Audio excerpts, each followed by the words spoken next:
जाने मन दरवाजा खोल भी की तोड़ दे।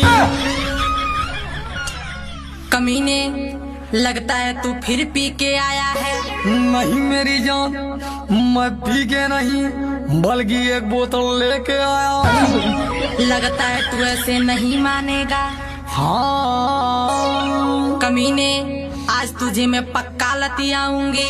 ऐसा मैंने क्या कर दिया है जो तुम मुझे लतियाओगी? क्योंकि तुम रोज पी के आते हो। अरे मेरी जान है, आज मैंने थोड़ी पी ली है, इसीलिए तो आज धोती तेरी गीली है। हुई क्या बात मेरी डार्लिंग बताओ ना। चलो रहने दो, ज्यादा मस्का तुम लगाओ ना। अरे मेरी जान, हम शराब के दीवाने हैं।